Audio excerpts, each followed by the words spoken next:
Under the vast expanse of the Arizona sky, James Wayne stood with his calloused hands resting on the rusted gatepost that marked the southern edge of his ranch. The morning light crept slow and golden across the dry earth, casting long shadows from the old mesquite trees that lined the dusty path leading toward the main road. This was the same path he had ridden on horseback with his father as a boy, the same road where his mother used to wave at passing neighbors when they still existed, and the same dirt that carried the echoes of over 5 decades of his life. It wasn't just a piece of land, it was history, personal and undisturbed. James never needed anyone's permission to come or go, never saw a reason to check if the world beyond had changed its rules. Why would he? Nothing ever changed out here, until now. The rumble had come just before dawn, low and steady like a distant freight train.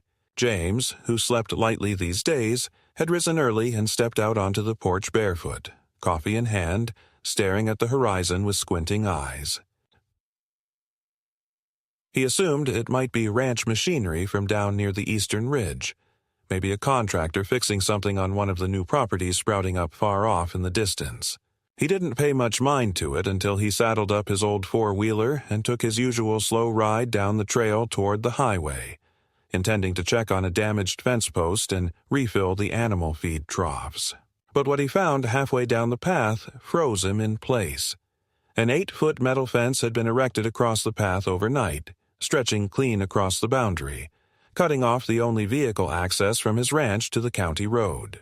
At its center was a sleek motorized gate with a sensor pad and a polished metallic box screwed into a freshly poured concrete base. On that box was a small screen blinking a calm blue light and the message, "Private access only. Registered residents may proceed." James stepped down from his four-wheeler and walked slowly toward the fence, his boots crunching against gravel that hadn't been there the day before. He reached out and placed his hand against the cold steel, not to shake it or test its strength, but merely to confirm to himself that this wasn't some hallucination, some cruel morning prank. But the metal was real. The message was real, and his access to the outside world had been casually severed as though it never mattered. He scanned the area and saw no signs of workers, no leftover cones or company trucks, not even boot prints in the freshly leveled dirt. Whoever did this did it quietly, thoroughly, and without warning. A laminated notice flapped against the chain link under a plastic tie. It was dry legal language about provisional development perimeter security, citing obscure county zoning codes and referencing some joint residential development planning authority.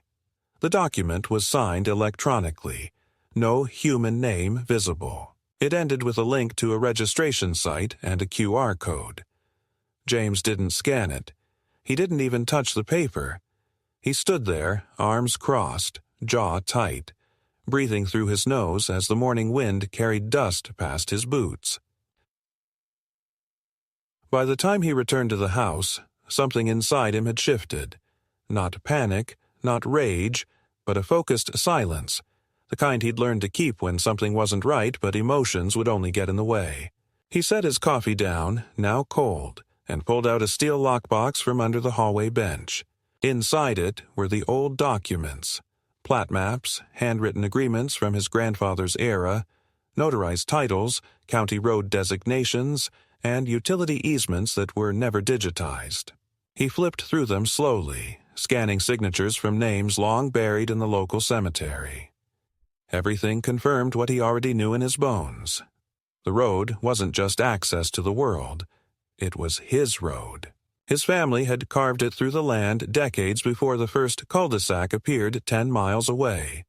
And now someone had walled it off like it was their right. The local land records office was a 45-minute drive the long way around. He took it slow, the old Chevy rattling with every rut and groove on the back road. When he finally got there, the clerk behind the glass partition barely glanced up when he slid the faded documents onto the counter. She wore the blank, slightly impatient expression of someone used to excuses and conspiracy theories from sovereign citizen types. but her expression changed when she actually began scanning the documents. She leaned forward, checked her system, and quietly frowned. After some back and forth with someone in the back office, she returned and handed him a printed summary. "It says here your parcel's southern access is under review as part of a regional land coordination overlay," she said, clearly quoting something she barely understood. "It's temporary, but your access point has been flagged for modification." When he asked who approved it, she said it wasn't approved in the way he probably meant. It was part of a regional design merger between the Development Board and Infrastructure Services. James didn't answer. He folded the summary slowly and slid it into his jacket pocket. She gave a half-hearted, "You can appeal through the portal." But James was already walking away. Back at the ranch, the land seemed quieter than usual. It wasn't his imagination. There were no birds chirping by the trees where they usually nested. No distant tractor hum from across the valley. Not even the wind whistling through the wire fencing. Just the silence of cut-off movement, of boundaries being enforced without warning or consent. He stood by the gate that evening, watching as a new luxury SUV approached from the other side, idling just beyond the digital sensor. A woman in sunglasses rolled down the window halfway. "Do you know when they're going to open this for all of us?" she asked with the casual entitlement of someone who believed the world had simply rearranged itself for her convenience. James didn't answer. He watched as she frowned and reversed the vehicle, turning onto a different route. He waited until nightfall before he acted. With a spotlight, a toolbox, and a set of treated wooden planks, he constructed a structure just a few feet from the metal gate. It was makeshift, but not amateur. A flat platform, a stool, a folding table, and a small battery-operated lantern to keep things visible. He didn't put up a sign right away. Not that first night. But he stayed there, drinking coffee again, this time hot and silent, watching the road like a border guard no one invited. The following morning, he staked a metal signpost into the ground next to the folding table. In block letters on a bolted aluminum plate, it read, "Transit through this road requires $100 fee per crossing. Cash only, no exceptions. Private ground begins here." There were no cameras, no QR codes, no polite notices in legalese. Just the fee, the rule, and the chair where he sat waiting. The first car didn't stop. It reversed. The second slowed, honked once, and drove away. The third, a contractor's van, stopped. A man leaned out and tried to protest. "I'm supposed to access Lot 14, and this road's the only—" James raised his hand and pointed at the sign. After a beat, the driver muttered something under his breath, pulled out a crumpled 100, and passed it over.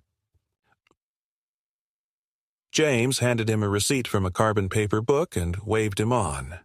By noon, James had collected $500. No one had called the sheriff. Yet. Under the glare of the midday sun, James sat motionless in his chair beside the makeshift toll station, his eyes hidden beneath the brim of his hat, as another sleek vehicle approached the gate with deliberate slowness. A glossy SUV, white and clean, the kind that rarely left pavement, rolled to a stop just short of the metal fencing. The engine hummed softly, the air conditioning running, and for a long moment nothing happened. Then the tinted window slid down, revealing a middle-aged man in a crisp polo shirt and mirrored sunglasses who leaned out with the unmistakable posture of someone used to being listened to. He didn't greet James. He didn't introduce himself. He simply stated, with a condescending smirk, "This little setup of yours is cute, but I need you to move. We have scheduled access through this road, and you're impeding essential development traffic." James didn't move, didn't blink. He shifted the toothpick in his mouth and replied calmly, "If you're using my land, you pay." The man scoffed, genuinely amused, as though James had just told him a corny joke. "Your land? I don't think you understand how easement regulations work, old man. This road's already been integrated into the regional logistics map. We're not paying a toll to sit in traffic while you pretend to be a gatekeeper." James stood up, slowly and deliberately. He walked to the table, picked up the thin folder labeled Land Grant, with his grandfather's signature still visible beneath decades of wear, and placed it down in full view. Without another word, he flipped to the page showing the original plotted survey lines, highlighted in red pencil long before any digital registry existed. The man in the SUV leaned forward, his expression less amused now, and muttered something into a small Bluetooth headset in his ear. A woman's voice answered, filtered through the car's speakers, asking if he was in position. He grunted a yes and said quietly, "We've got a situation at the perimeter." Some old property claim. The vehicle didn't move. Neither did James. The sun beat down harder. After nearly a minute of silence, the SUV finally reversed. No money exchanged hands. No receipt was written. But something about that interaction changed the air. James could feel it.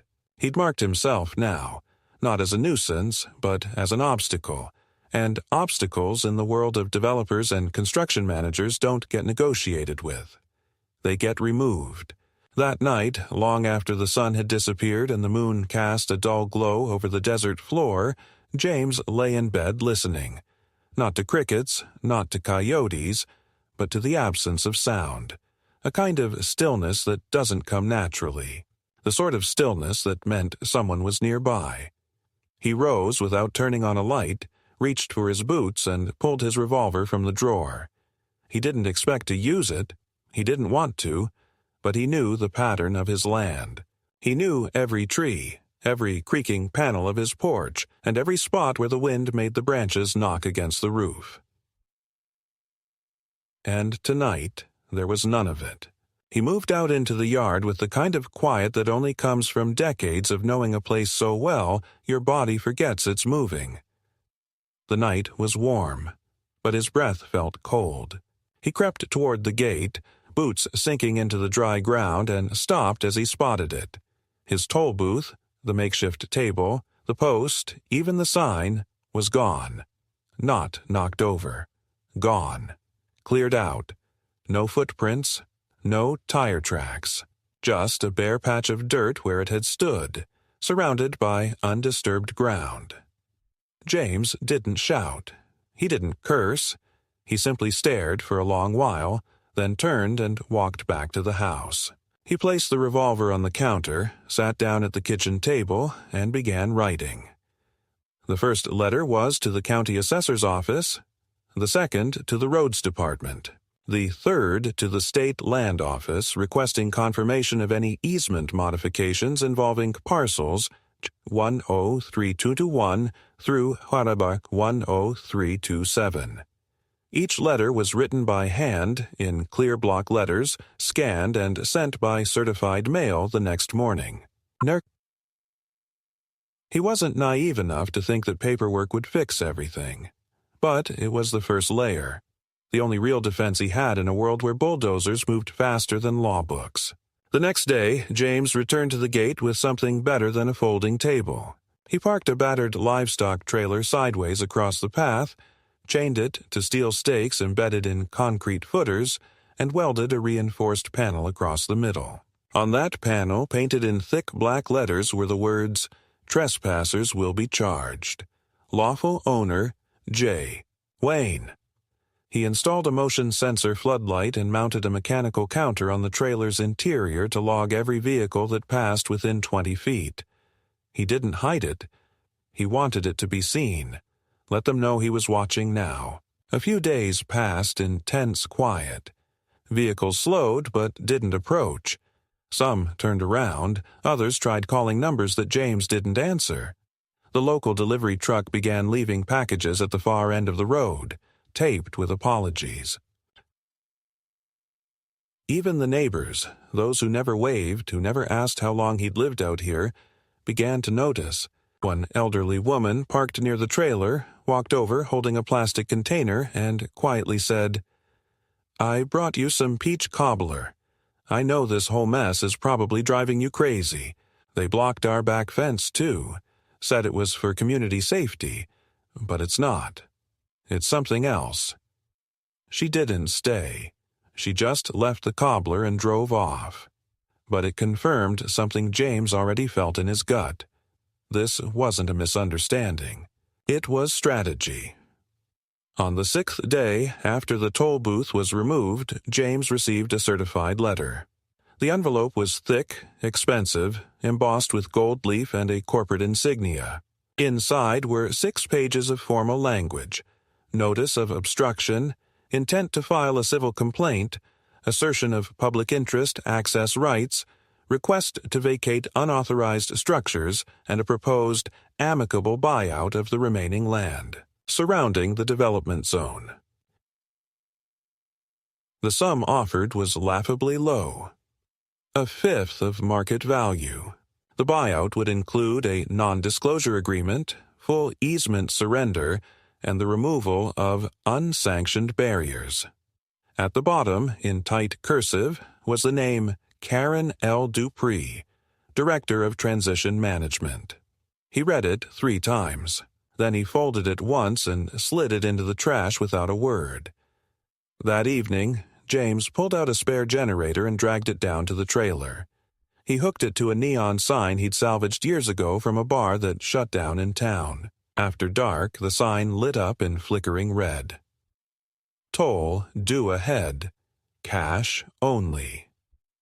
For miles there were no other signs, just that glow against the desert dark, pulsing like a warning beacon. They had taken his access, tried to bury him in bureaucracy, tried to erase his presence with silence and letters.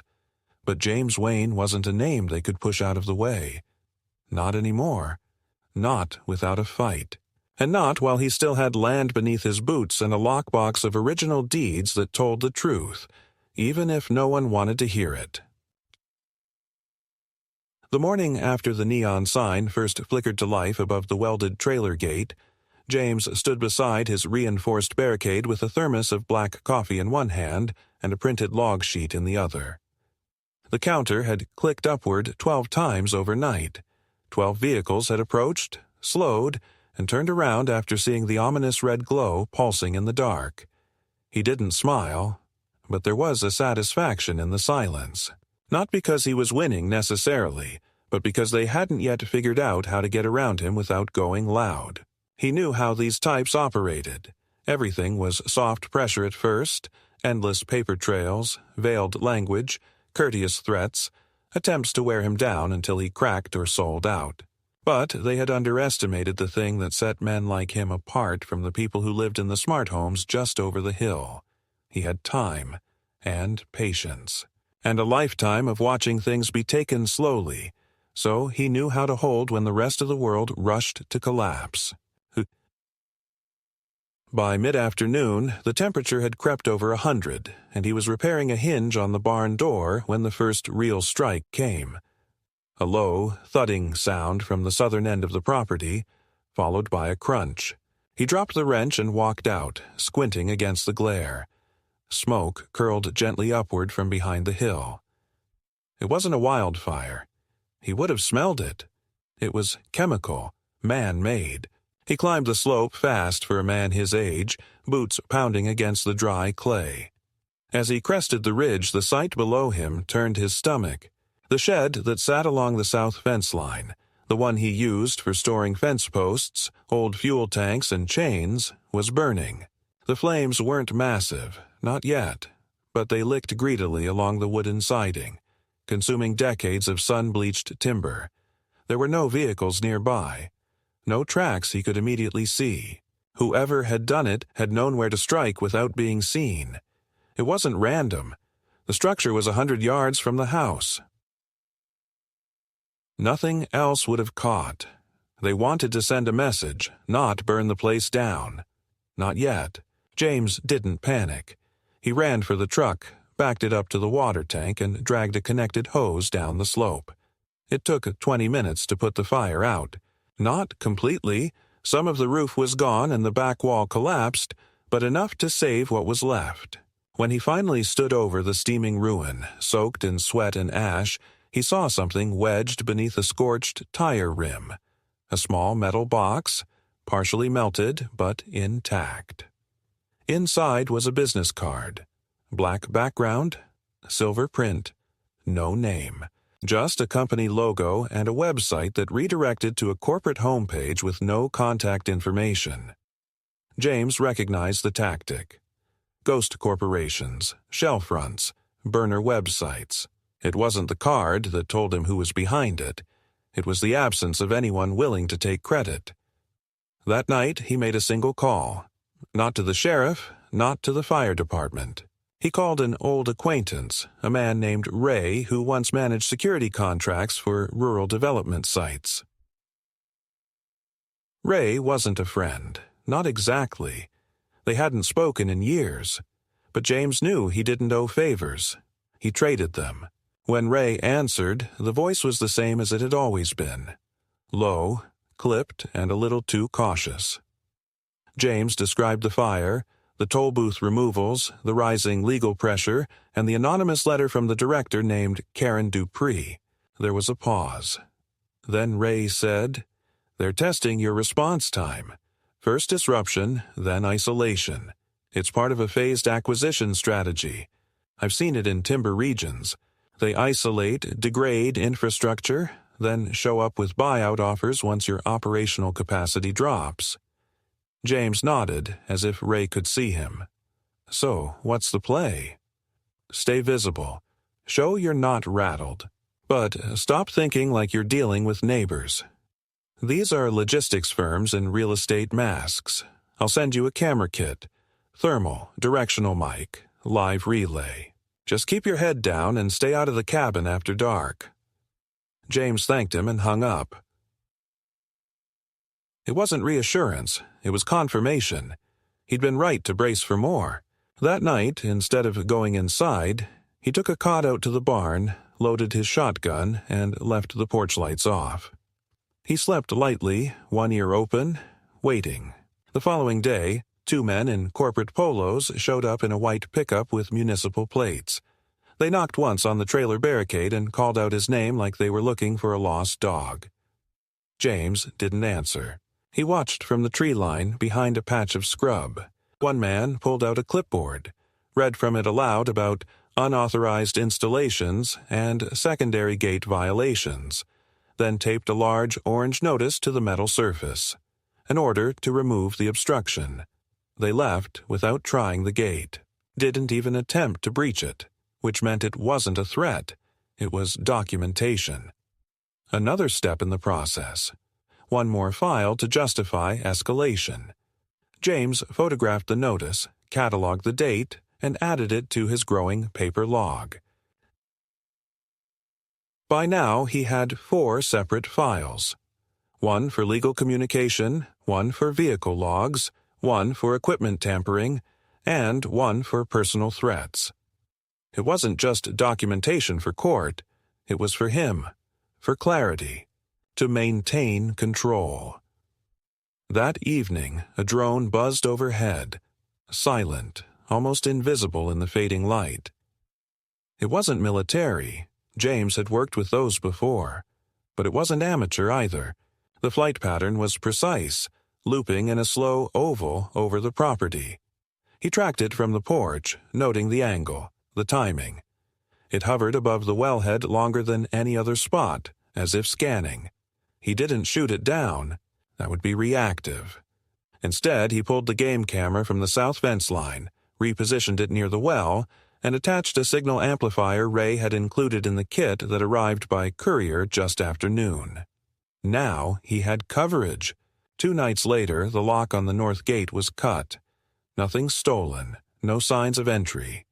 But the fence section had been pulled loose and rewired in a crude, lazy arc, changing the boundary line by several feet. James spotted it while checking water lines and spent the rest of the day resetting the fence post and documenting the tampering with time-stamped photos. He sent them to Ray, who replied with a single message. "That's the first breach. Next will be false citations or legal pressure. Watch for forged maps or changed plats." And, just as predicted, 3 days later, a manila envelope arrived. No return address.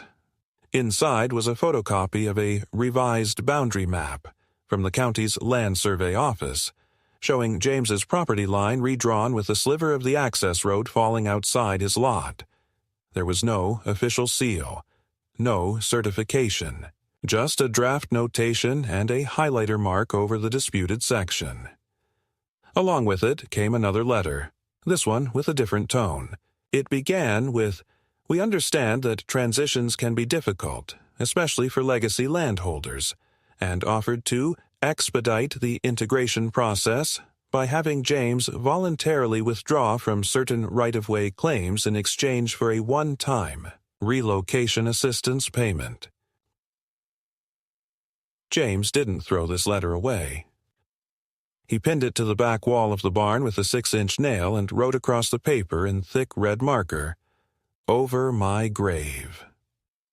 Later that night, as the generator hummed behind the trailer and the motion lights scanned the road, James sat with his dog at his feet and thought, not about the next move, but about the principle. This wasn't about money. It wasn't even about land anymore.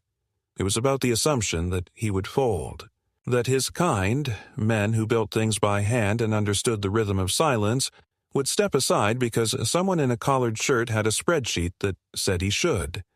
And that assumption would be their mistake. He poured another cup of coffee and listened to the desert breathe. No trucks, no engines, no voices. Just the slow inhale of a place that knew patience better than any developer ever would. The fight wasn't finished. It hadn't even really begun. The next turning point didn't come with fire or fences. It came with silence. Not the natural kind that settled across James's land each dusk, but a deeper kind, administrative, calculated, and cold. For a full week after the false boundary letter, there were no new intrusions, no drones, no SUVs. The men in polos didn't return. The road remained empty, the toll sign unbothered, the counter clicking upward only once or twice a day at most. At first, it almost felt like a victory, as if his stand had paid off and the push had halted. But James didn't believe in luck, and he sure as hell didn't believe in coincidence. Calm like this wasn't peace. It was a setup, a reconfiguration. He kept his patterns unchanged. Wake before dawn, check the fencing, walk the access path, log passing vehicles, check water lines, inspect the generator and the trailer barricade, then return to the house. But each day, he felt a little more aware of the subtle shifts. A county truck drove by slowly one morning but didn't stop. Another time, someone left a laminated survey map on his gate latch, unsigned and filled with ambiguous line work. On a different day, a manila envelope arrived again, but this time delivered in person. A young man, maybe early 30s, clean shave, buttoned shirt, clipboard in hand, pulled up in a white unmarked sedan and stepped out before James could intercept him. He didn't try to approach the house. He simply stood at the gate and said, "Mr. Wayne, I was asked to deliver this directly. I'm not here to negotiate or persuade you. I just need to hand this off, and then I'll be on my way."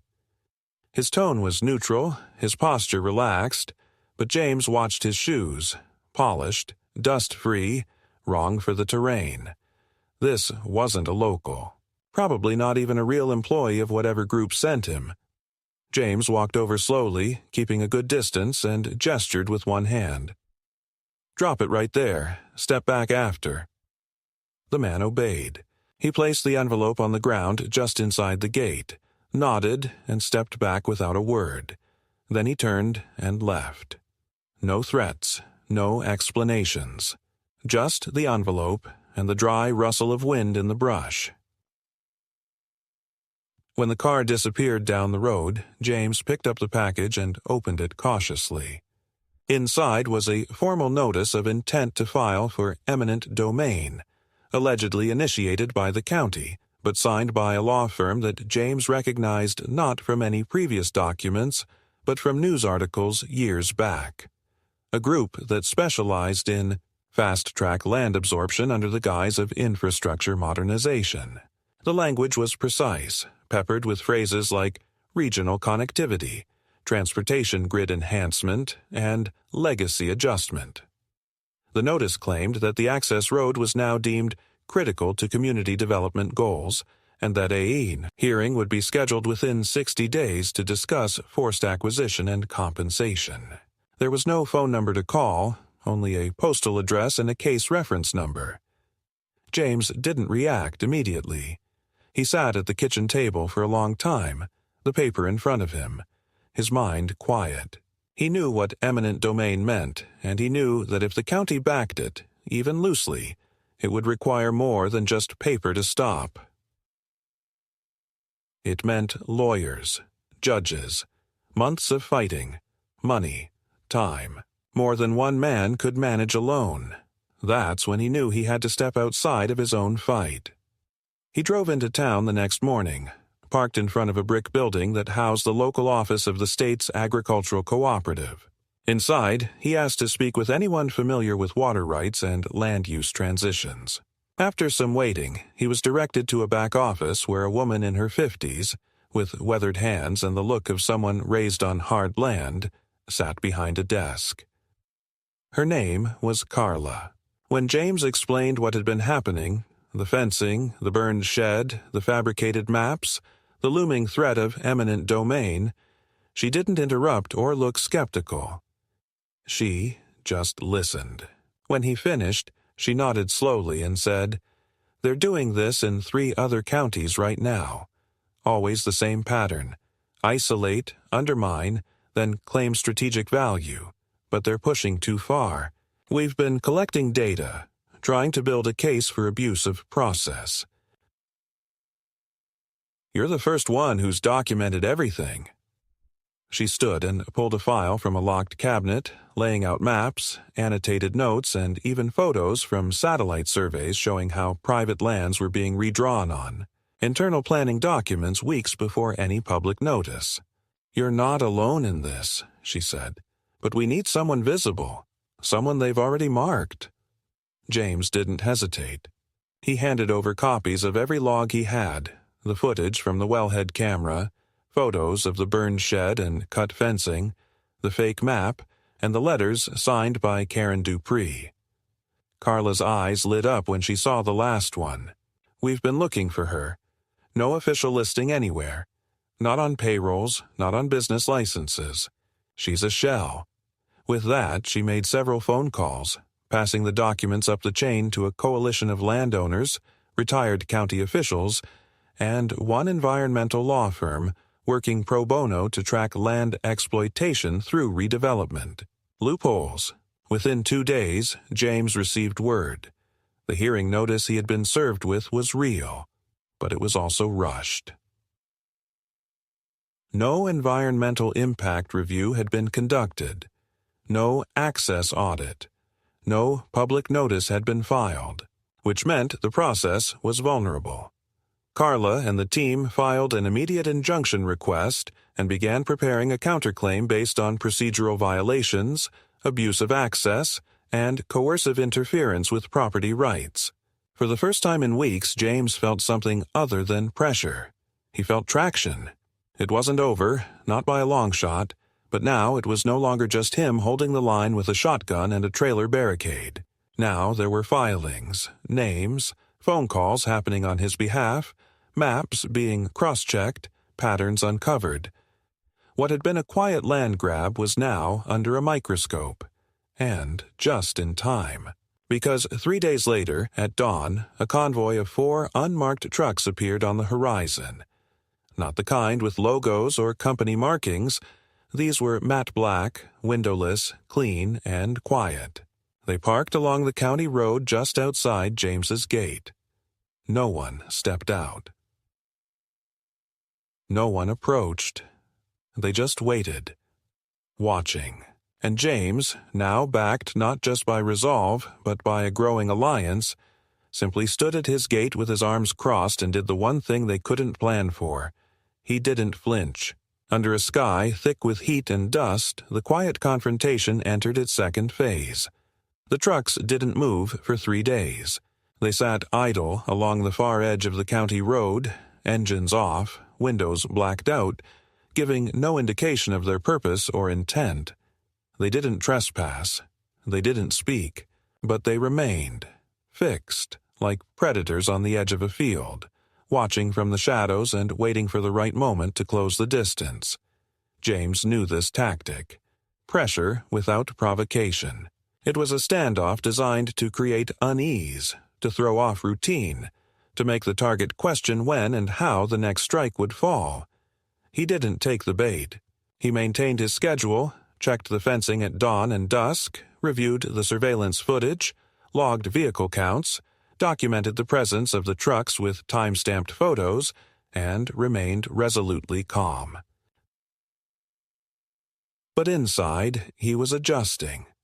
He added 2 more motion sensors to the gate's interior approach and replaced the trailer's floodlight with a directional strobe linked to a pressure trigger buried beneath the gravel path.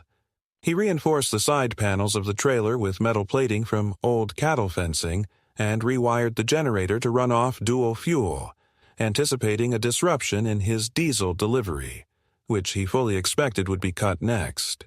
He prepped backup tanks, rerouted water lines, and even reinforced the barn's western side in case the shed tactic was repeated. These were not paranoid actions. They were calculations, designed to outlast and outmaneuver a force that was clearly escalating from covert manipulation to direct intimidation. On the 4th day, 2 of the trucks pulled away at sunrise. The remaining pair stayed. That same morning, a group of workers appeared near the southern ridge. 5 men in reflective vests and utility belts, accompanied by a pair of surveyors with drones and ground-scanning equipment. They began marking the terrain just beyond the existing property line, spraying orange lines and hammering stakes into the earth. James approached slowly, deliberately. He didn't shout.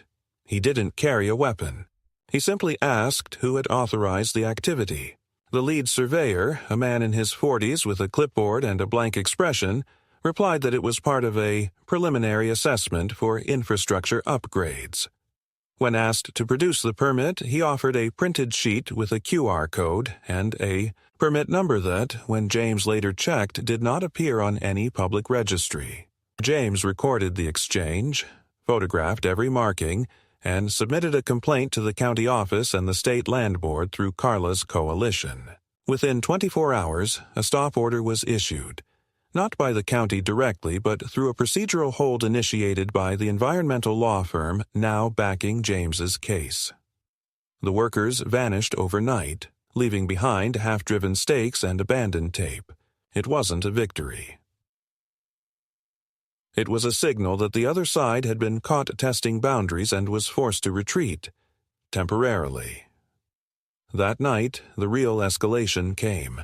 Just after midnight, as James sat reading through property law text by lantern light, a crack echoed across the ranch, sharp, metallic, and deliberate. He was outside in seconds, shotgun in hand, sweeping the darkness with a mounted flashlight. He found it on the north end. The chain that anchored the livestock trailer across the access road had been cleanly cut. The barricade had been pushed several feet off its base, tilted at an angle. No vehicles remained. No tire tracks. Whoever did it had come on foot or used one of the black trucks and reversed out without headlights. James didn't repair it immediately. Instead, he documented everything, called Ray, and then returned to the barn to retrieve something he hadn't touched in years. A collapsible steel roadblock once used in agricultural checkpoints during wildfire season. He dragged it out, bolted it to the base of the trailer, and reinforced it with concrete blocks and rebar crossbars he welded together by hand through the night. Oh. By dawn, the access road was sealed again, not with a toll booth, but with a fortress. And mounted to the steel was a new sign. Unauthorized access will be prosecuted. Evidence of entry will be shared with state authorities. The message wasn't just for show. The footage of the chain-cutting incident had been forwarded to Carla's legal team, and was now part of the injunction case. The environmental lawyers had filed a motion to suspend all development activity within 2 miles of James's property pending investigation of boundary tampering and unauthorized land surveying. It wasn't a guaranteed win, but it was a massive slowdown. The opposition would now need to respond through court, which meant delays, exposure, and record-keeping. Not what corporations wanted, not when their goal was quiet, clean transitions. But pressure, when slowed, doesn't vanish. It twists. That same week, James received a letter from his utility provider. Due to regional equipment upgrades, service to certain low-use accounts would be temporarily suspended for maintenance. The notice was vague, unsigned, and lacked a reactivation date. He checked with his neighbors, and none of them had received such a letter. His power was cut the following morning. James didn't rage. He simply rolled out the second generator, isolated his essential lines, and switched over to full off-grid mode. He updated his logs, added the utility notice to his legal folder, and filed a complaint through Carla's coalition, which already had connections inside the state's Consumer Rights Division. Within 3 days, the outage was reversed, and the provider was contacted by the Attorney General's office requesting justification for the outage targeting a singular address in a stable grid zone. What began as a personal defense had now turned into a legal minefield for the development group. Every move they made was tracked, filed, and mirrored with complaints and countermeasures. What they'd assumed would be a swift absorption of a stubborn old man's land had become a public relations liability. And, worst of all, a legal precedent in the making. But Karen Dupree, whose name had once been just a faceless signature, was now being subpoenaed as a part of the discovery process. Carla's team had traced her to 2 shell corporations tied to property absorption projects in 4 counties, all of which shared similar patterns of land suppression followed by eminent domain filings. Her office, if it even existed, had gone silent. Calls went unanswered. Emails bounced. But that wasn't James's concern anymore. That was for the courts. James's concern was holding his line. One night, just after sunset, he found tire tracks along the western ravine. Not near any road, but cutting through brush where no vehicle should be. He followed the tracks and found a trail camera, half buried in loose sand, clearly intended to monitor his movements without detection. He photographed it, removed the memory card, and added the camera to his collection of artifacts, now stored in the barn beneath a tarp next to the burned remnants of his shed. He didn't erase the card. He kept it, labeled and documented. Later that week, someone left dead coyotes at the gate. Not in a pile, not in a warning configuration, but spread along the access path like roadkill, yet placed too precisely to be random. James buried them. Quietly. He didn't react beyond another entry in his logbook. He'd learned by now that what they wanted was a misstep, an overreaction, something to paint him as unstable. So he gave them nothing. But in giving them nothing, he gave something else, an image they couldn't control, because soon the coalition's efforts began attracting attention beyond their circle. A local newspaper ran a piece about James's battle. Then a land rights podcast picked up the story. And while James didn't speak to reporters or make public statements, Carla and her team did, armed with his records, maps, photos, letters, timestamps, and evidence. The story spread. Retired rancher resists forced acquisition. Headlines called it a case of modern homesteader Dirsurus, corporate encroachment. And though James kept his radio off and his TV unplugged, he couldn't ignore the occasional stranger pulling up just beyond the barricade to take photos or leave a note of support. He didn't care for attention. He didn't want to be a symbol, but he understood that the more people watching, the harder it became for the other side to operate in shadows. And then, on the 30th day of the standoff, the trucks disappeared. Not one by one, not gradually, all at once. By mid-morning, the roadside was clear, the gate untouched, the drone presence gone. No new letters, no new threats, just a strange quiet, different from before. James didn't celebrate. He waited. Days passed, then a week. Still nothing. And then came the notice. Hand-delivered by a county marshal. This one wasn't unsigned. It was stamped, registered, and court-approved. A hearing date was set. The development group was formally petitioning for forced acquisition, but not of the access road, of James's entire property, under the pretext of regional critical logistics realignment. It was their final play. If they couldn't cut the road, they'd cut out the man. James stood on his porch as the marshal handed over the document. The man didn't make eye contact. He offered a soft, "Sorry, Mr. Wayne," then left. James looked at the paper, then at his land, then at the horizon. He folded the document carefully, turned back toward the barn, and said aloud, "Let them come. I've got more than paperwork waiting for them now." The day of the hearing arrived beneath a heavy, gray sky, the kind of sky that hung low over the desert like a curtain waiting to drop. James stood outside the county courthouse dressed not in a suit, but in clean jeans, a pressed flannel shirt, and a heavy canvas jacket. His boots, polished but scuffed, thudded against the concrete steps as he walked inside. He carried a single leather folder, no briefcase, no legal team in tow. He didn't need to bring a stack of arguments. The facts spoke for themselves. Carla and the coalition's lawyers were already inside, seated to one side of the small administrative courtroom. On the opposite end sat the representatives of the development group. 3 men in tailored suits, stone-faced, accompanied by a county planner James didn't recognize, and an older woman with thin glasses and a cold, rehearsed demeanor.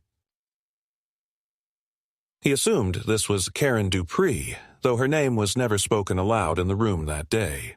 The judge, a weary-looking man with the creased brow of someone long past idealism, entered quietly and reviewed the case file in silence. The courtroom wasn't large, and no members of the public were allowed inside without a formal roll. James sat beside Carla's attorney, arms folded, face unreadable as the opposition presented their case. They used carefully crafted language: economic growth, connectivity corridors, modernization priorities, underutilized land potential. They painted James's property as an anomaly, an unfortunate obstacle within a grander vision of progress. One of the attorneys described it as the last holdout in a region primed for revitalization. Another called it non-conforming legacy acreage that impedes structured growth. Their tone never rose. It was sterile, technical, designed to drain emotion from the issue and make James's land sound like a defective gear in a well-oiled machine. But when it came time for Carla's side to speak, the tone changed. Not dramatic, not theatrical, just exact. The lead attorney opened a binder and began reciting a list of procedural violations. Forged maps entered into informal planning sessions, unauthorized utility disruption, unlawful surveillance equipment found on private property, and county records, altered without the owner's knowledge or consent. Then came the environmental oversight violations: absence of an impact review, lack of notification to adjacent landowners, and a bypass of standard access evaluations. James's documentation was introduced: handwritten logs, time-stamped photos, utility suspension letters, property maps signed and notarized decades prior. The judge looked through each piece with a quiet intensity. The development group's attorneys objected several times, claiming irrelevance or hearsay, but each time the judge overruled. Then came the drone footage. The footage showed construction workers marking survey lines on land well within James's boundaries, and a separate clip caught a figure at night cutting the access road's chain. That image, grainy but clear, silenced the room. But the moment that turned the room wasn't a photograph or a technicality. It was James himself. The judge, after reviewing the evidence, looked up and simply asked, "Mr. Wayne, is there anything you wish to say before I review these motions?" James stood slowly, adjusted his collar, and walked to the small speaker's platform. His voice, though calm, carried weight. He didn't make a speech. He didn't dramatize. He said, "I've lived on that land since I was old enough to saddle a horse. My grandfather cleared the trail that became the access road. My father died fixing the eastern fence line during a lightning storm. I didn't buy that place. I was born into it, and no one from your board, your company, or your land study ever stepped foot on it to ask me what I needed. You all sent letters, maps, and men in suits, but no one brought a handshake. You built fences over family ground, burned my shed, tampered with my well, and cut my power.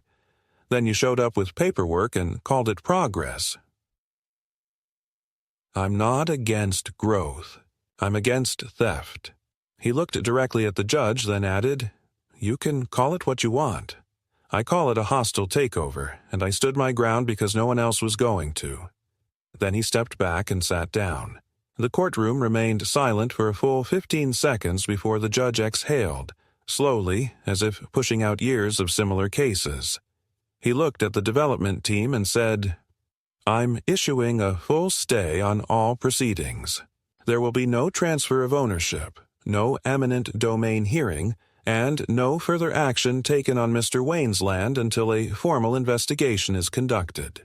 Furthermore, I am recommending that this case be elevated to the state level for review of coordinated land suppression tactics."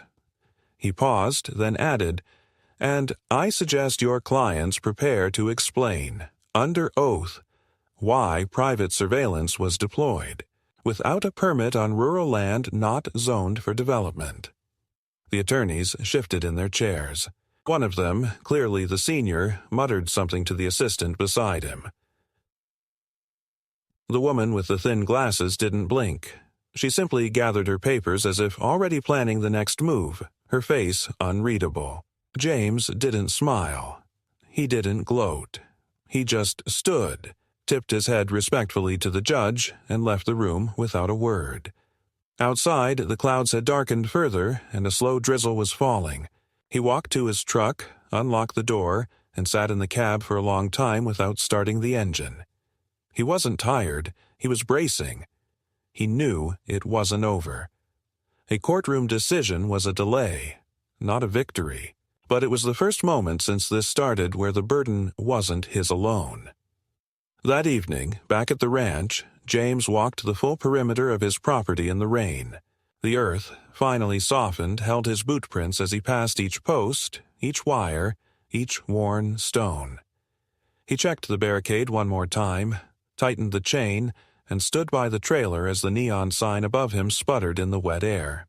It still read, "Toll due ahead," though no one had passed that way in days. Then he turned off the sign, for the first time in weeks. He didn't remove it. He didn't dismantle the barricade. But he knew the fight had shifted. It had moved from barbed wire and flashlights to affidavits and hearings. And now, the ones who had operated in silence would be forced to speak, under oath, in front of people who understood what was at stake. As night fell, the desert around him breathed a little easier. Not safe, not finished, but no longer cornered.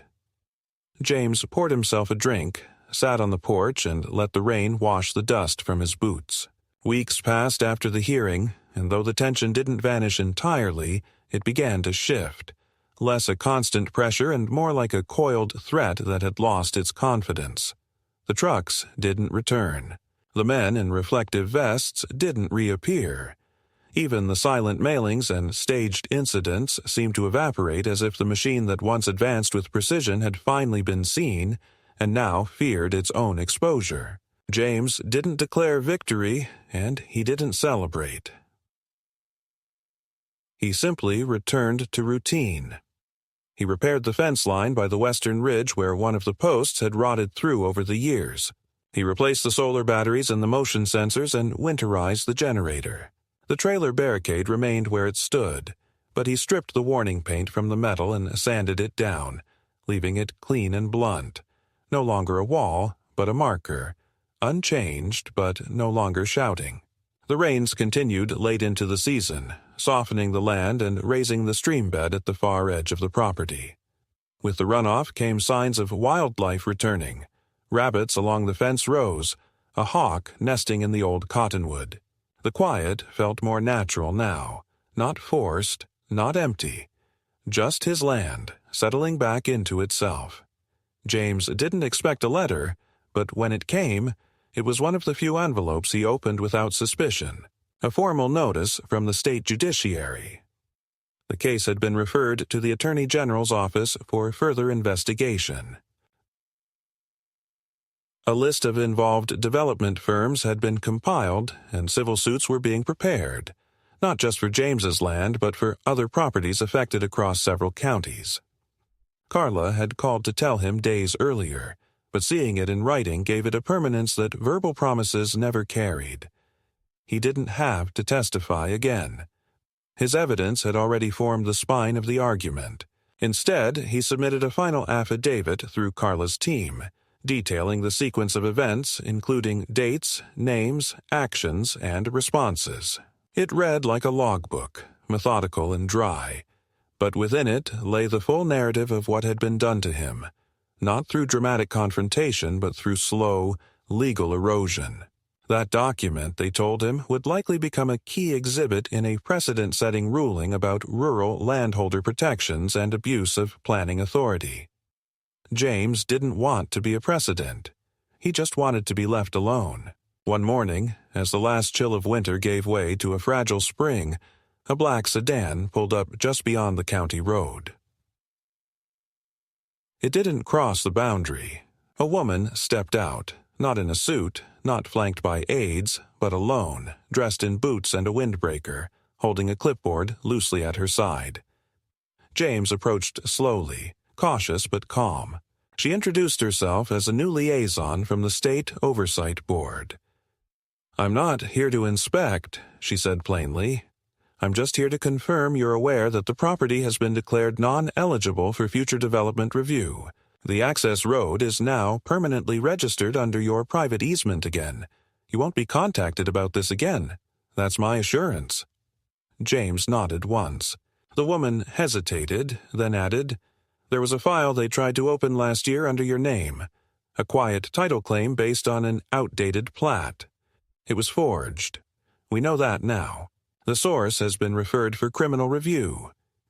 She didn't give more detail, and James didn't ask. He thanked her, watched her leave, and stood for a while by the edge of his land, looking not at the road, but at the wide stretch beyond it. In the following days, things returned to their original pace. James dismantled the neon sign entirely and stored it in the barn. The trailer barricade was left in place but unchained, serving now more as a landmark than a barrier.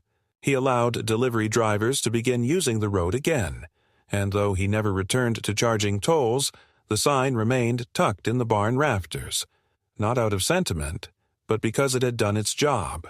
It had forced a conversation, bought him time, and created a boundary when the law refused to acknowledge one.